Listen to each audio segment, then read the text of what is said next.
장 끝났고요. 오늘 매수한 내역 한번 볼게요. 오늘도 이제 15포인트 하락했죠? 그래서 3천은 어제 깨졌었나? 어쨌든 3천 밑으로 내려가 있는 상태고요. 지금 분위기 자체가 조금만 하락해도 막 목표 매수가까지 하락하는 종목들이 좀 많이 나오고 있는데요. 오늘 또 거래한 종목들이 매수한 종목들이 오늘은 27개, 매도한 종목은 8개인데 이제 NC소프트를 77만 원인가? 에 매도를 해줘가지고 이건 매수 주문은 체결 안 된 거고, 77만 원에 한 주 매도해가지고 그나마 매도 금액이 더 많죠. 이거 뺐으면 또 오늘 더 매수한 금액이 더 많았었겠죠. 지금 27개 매수했으니까. 또 오늘 매수한 종목 한번 볼게요. 쿠콘이라는 종목을 77,500원에 매수했는데 지금 종가는 75,700원 하락했죠. 유신이라는 종목 18,900원에 매수했는데 18,800원 100원 또 하락했어요. 임팩 12,800원에 매수했는데 이건 150원 올랐네요. 디오 34,850원에 매수했는데 하락했어요. 34,800원. 그다음에 이건 체결이 안 됐고, 아모레지 우선주 한번 볼까요? 17,200원에 매수했는데 17,300원 100원 상승했고, 제가 매수한 가격보다. 그다음에 한익스프레스 5,670원에 매수했는데 5,650원 하락을 했어요. 원풍 5,270원에 매수했는데 얘는 한 10% 조금 안 되게 올랐네요. 그래서 지금 5,780원 이렇게 됐고, JW 신약 3775원 3,775원에 매수했는데 3,735 하락을 했네요. 얘도 알파호ldings 볼까? 3,145원에 매수했는데 얘는 3,040원. 그러니까 뭐 오른 종목도 있는데, 제가 매수한 금액보다 오른 종목도 있는데 떨어진 종목들이 더 많죠. 일단 지수 자체가 하락했으니까 어쩔 수 없는 거죠.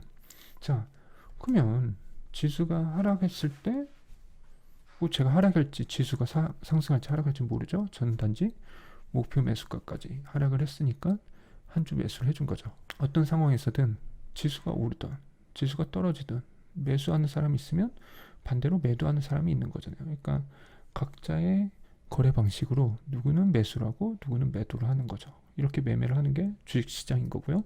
내가 매수한 종목이 항상 상승할 수는 없는 거잖아요. 내가 매수를 했는데 뭐 지수가 하락을 했다고 해서 내가 매수한 종목이 무조건 하락한다는 보장도 없고, 이런 와중에도 또 상승한 종목들은 상승하니까. 그러니까 어쨌든 그거는 내가 어떻게 할 수 없는 거니까. 나 때문에 뭐 오를 종목이 떨어지고 나 때문에 떨어질 종목이 오르고 그런 건 없잖아요. 근데 이제 저희가 가끔 말을 하죠. 내가 매수하는 종목은 항상 하락하고 내가 매도하는 종목은 항상 상승을 한다. 이게 뭐 100% 답은 아니겠지만, 근데 유별나게 이 말이 잘 맞아떨어진 사람들이 있어요. 그리고 다른 건 몰라도 보통 대부분은 투자해서 수익 보는 사람보다 손실 보는 사람이 더 많잖아요. 왜 그래요? 결국 내가 매수한 금액보다 떨어지니까.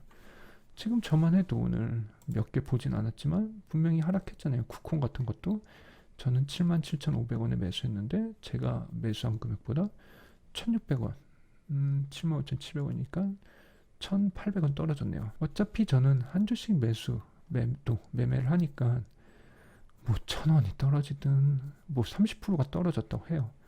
그래봤자 2만 얼마인데 2만 얼마가 작다라는 게 아니라 2만 얼마 없다고 해서 어떻게 되는 건 아니잖아요, 삶이. 그러니까 한 주씩 거래를 하니까 지금 저는 상관이 없어요. 그리고 단기 투자하는 것도 아니고, 그다음에 이런 식으로 투자를 해야 또 나중에 이렇게 한 주씩 매도할 종목들이 생기는 거죠. 오늘 같은 경우는 수익금이 86,11원이네요. 수익률은 10.29%. 요즘 수익률은 별로 안 좋은데 그래도 그나마 요즘에 수익금 자체는 좀 오르고 있어요. NC소프트랑 크래프톤, 뭐 카카오게임즈 이런 종목들이 있는데 아까 말씀드렸듯이 오늘도 NC소프트 한 주 매도해줘가지고 49,620원 수익을 봤어요. 그리고 아까는 제가 수익이 7만 얼마였던 것 같은데 그 사이에 뭐 장 종료 후에 뭔가 하나 체결된 게 있는 것 같은데 뭔지 모르겠어요. 어쨌든 오늘 수익은 86,611원. 오늘 하루만 놓고 보면 분명히 저는 매수한 종목들이 있는데 그 종목들 중엔 하락한 종목들, 제가 매수한 금액보다 하락한 종목들이 더 많아요. 근데 오늘 매수해서 오늘 바로 수익 보자고 이렇게 하는 게 아니잖아요. 얘네들도 언젠간 그렇게 매수했던 종목들이겠죠. 근데 그게 뭐 빠르면 뭐 며칠일 수도 있지만 한 달일 수도 있고 6개월일 수도 있고 해가 바뀔 수도 있어요.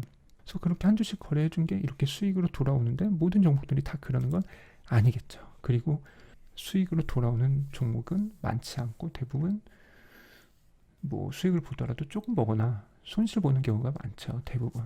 왜 그래요? 그게 제가 제 입장에서는 좀 이해하실 수 없는 투자 방법. 즉 특정 종목에 올인을 한다거나 아니면 투자금의 대부분을 소수 몇 개 되는 종목에 넣는다는 거죠. 그러니까 그게 지수가 오르든 떨어지든 이게 바닥일지 바닥이 아닐지 더 깊은 바닥이 있을지 어떻게 알겠어요. 근데 어쨌든 투자자들은 자기 기준에 의해서 종목 분석을 해요. 그리고 올라간다라는 결론이 딱 떨어지면 올라갈 거라고 예측을 했으면 당연히 올라갈 거라는 거에 맞는 투자 매매를 해야겠죠. 뭐겠어요? 매수겠죠. 매수를 했는데 이제 그게 떨어지면 손실 보는 거죠. 근데 으아 하고 막 올인해서 들어갔으니까 떨어져도 방법이 없는 거예요. 지금 저만 해도 저는 매수한 종목이 1,500개가 넘는데 그렇게 해도 하루에 수익 나는 목표 매도가까지 도달하는 종목은 뭐 10개 남짓해요. 뭐 그게 운 좋아서 10개 중에 한 주당 종목 가격, 한 주당 가격이 높은 애들이 있어가지고 뭐 몇십만 원씩 수익 보는 날도 있긴 하지만 어쨌든 종목 자체는 상승하는 종목은 몇 개 있지 않아요. 1,500개 종목을 보유하고 있어도 이렇게 수익 나는 목표 매도가까지 도달하는 종목은 몇 개 없잖아요. 분명히 오를 거라고 예상을 하니까 매수를 했겠죠. 근데 떨어질 수도 있는 거잖아요. 지금 저도 쿠콘이란 종목, 저는 분명히 제 매수해준 기준이 있겠죠. 목표 매수가가. 근데 매수를 해줬는데 얘 하락했어요. 제가 매수한 금액보다. 유신 또 100원이지만 하락했어요. 그 다음에 임팩은 뭐 150원 정도 올랐고요. 그다음에 디오 얘는 50원 떨어졌어요. 그다음에 아모레치유 얘는 뭐 100원 올랐어요. 그렇지만 100원 수익 보자고 주식 투자하는 건 아니죠. 한익스프레스 얘는 20원 떨어졌어요. 어쨌든 이런 식으로 뭔가 하락할 수도 있는 거예요. 내가 사서 하락하는 게 아니라 보통 하락하는 경우가 더 많다는 거죠. 수익 나는 것보다. 확률적으로 하락할 확률이 더 많다라는 거죠. 저도 아까 말씀드렸죠. 1,500개 갖고 있지만 목표 매도가까지 도달하는 종목은 10개 남짓하다고. 1,500개 가지고 있는데도. 근데 하나, 두 개, 혹은 5개, 10개 거기에 내가 가지고 있는 모든 투자금을 빵 하고 올인해버려요. 1,500개 가지고 있어도 10개 남짓해서 목표 수익률 그 정도 나올 뿐인데 10개 가져가서 10개가 다 수익이 날까요? 그러면 진짜 그런 사람들 뭐 있을 수는 있겠죠. 하지만 저는 그렇지 않다는 거죠. 그리고 모르겠어요. 뭐 다른 세상 사람들인가 보죠. 제 기준에선 그건 정말 기적이에요. 뭐 하지만 로또 맞는 사람도 있으니까 그럴 수도 있겠죠. 그러니까 그런 방법을 안다라고 하면 뭐 제 영상 볼 필요 없는데 대부분이 순실을 본다는 거죠. 그러니까 내가 매수해서 떨어진다 이런 자조적인 말을 한 필요 없는 거고 그게 당연하다는 거죠. 그러니까 그런 거를 대비를 하는 차원에서 저는 올인을 하지 않는다는 거고요. 특정 종목에. 그리고 분산 투자를 하는데 그 분산도 뭐 5개, 10개, 수백 개가 아니라 1,500개, 1,600개 정도 그 사이일 거예요. 그 사이의 종목들을 그 정도 되는 종목들에 이렇게 투자를 하고 있으니까요. 그런 식의 분산이고 그리고 그 종목들을 매매할 때 무조건 한 주씩 그렇게 많이 가지고 있다고 해서 많이 다 목표 매도가까지 올라가는 것도 아니고 또 많이 갖고 있으니까 확률적으로 오히려 제가 매수한 금액보다 떨어지는 종목들이 더 많을 확률이 훨씬 더 높다라는 거죠. 그러니까 오를 수도 있고 떨어질 수도 있다라는 전제를 깔아야지 나는 분석을 했고 이거는 무조건 오른다 그런 전제를 깔고 올인하고 그러면 안 된다는 거죠.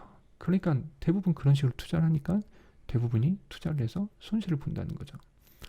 저도 뭐 손실 보진 않고 있는데 그렇다고 뭐 수익이 그렇게 크진 않아요.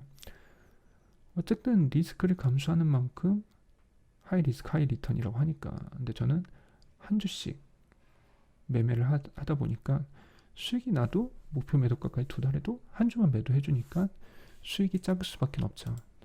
이제 근데 이제 하다 보면 이렇게 한 주당 가격이 높은 종목을 하니까 한 주만 매도해도 뭐 이런 식으로 4만 원, 5만 원 이런 수익이 나는 거고, 그런 종목들이 이제 늘어나고 종목 수도 늘어나다 보니까 어쨌든 확률이 낮긴 하지만 그래도 늘어나는 만큼 목표 매도가까지 도달하는 종목도 그나마 조금씩 늘어나고 있는 거죠.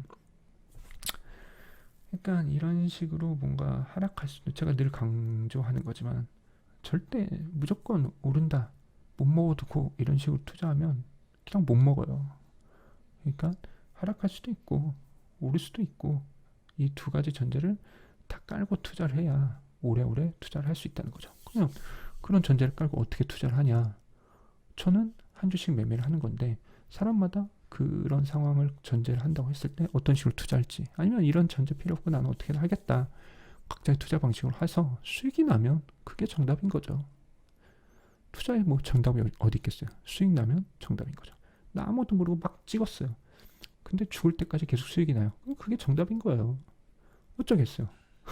수익 내려고 투자하는 건데 어떤 방법으로 하든 막 눈 가리고 막 찌르는데 막 그게 다 먹었어요. 근데 손실 안 보고 뭐 떵떵 얼면 살 수 있을 정도 됐어요. 그럼 그때까지 답인 거예요. 죽을 때까지 그렇게 됐다? 질린 거죠. 근데 이제 다른 사람은 그렇게 해도 똑같이 된다는 보장이 없는 거죠. 그러니까 즉 답이 없다라는 거예요. 자, 확실한 건 떨어질 수도 있고 오를 수도 있다라는 건 이거는 너무 당연한 건데, 그런 상황에서 어떻게 투자를 할 건지는 답이 없다는